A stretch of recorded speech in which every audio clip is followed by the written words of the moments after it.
প্রতিদিন ঘুরে ঘুরে নয় না ওদা মানুষের তো নকাই এটা বইতে আমি বলবা ডাহাত খাম নাই না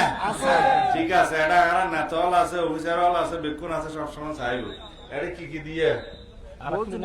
বেকেন দিয়ে এটা 6-7 রকমের জিনিস আছে চাইল ডাল তেল বেকেন আছে তো বেশ কয়েকদিন চলে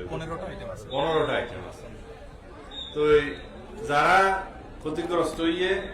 বেকুনের তালিকা করা যাবে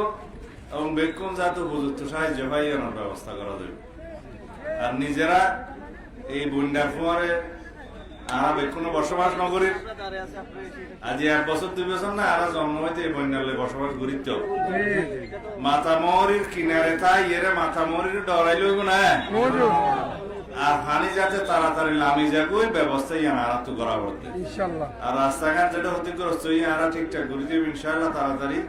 শিক্ষা প্রতিষ্ঠান বেকিন ঠিক আছে না লক্ষ্য স্যার ঠিক আছে ইনশাআল্লাহ এখন নিতে কলেজের নিচে তলার নাকি এখনো পানি আছে আচ্ছা কি আমরা এলাকা ইনশাআল্লাহ কোনো অসুবিধা নাই ইনশাআল্লাহ আমরা সব সময় আমরা পাশে আছি দোয়া করব আসসালামু আলাইকুম ওয়া রাহমাতুল্লাহ জনগণের সরকার জনগণের পাশে সব সময় আমাদেরকে থাকতে হবে থাকবো ইনশাআল্লাহ আমরা দুর্যোগ মোকাবিলা করার জন্য আমাদের সমস্ত প্রস্তুতি আছে বন্যা দুর্গত এলাকায় বন্যা পীড়িত এলাকায় অসহায় মানুষদের পাশে যাতে আমরা আমাদের সাধ্যমতো সহযোগিতা নিয়ে উপস্থিত থাকতে পারি সরকারিভাবে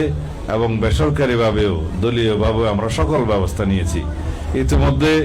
বাংলাদেশের যেখানে যেখানে বন্যা উপদ্রুত হয়েছে সমস্ত এলাকায় আমরা সরকারিভাবে জরিপ পরিচালনা করছি কি কি ক্ষতিগ্রস্ত হয়েছে রাস্তাঘাট শিক্ষা প্রতিষ্ঠান ঘরবাড়ি ইত্যাদি সমস্ত কিছু আমরা জরিপ পরিচালনা করছি ইনশাআল্লাহ খুব শিগগিরই এই জরিপের ফলাফলের ভিত্তিতে সমস্ত ক্ষতিগ্রস্ত মানুষের পাশে আমরা কৃষকদের পাশে আমরা আমাদের যথাযথ সরকারি এবং বেসরকারি সহযোগিতা নিয়ে আমরা দাঁড়াবো ইতিমধ্যে যেহেতু বন্যা দুর্গত এলাকায় যেখানে যেখানে রান্না করা খাবার দেওয়ার দরকার ছিল সেখানে আমরা যথাসময়ে দেওয়ার চেষ্টা করেছি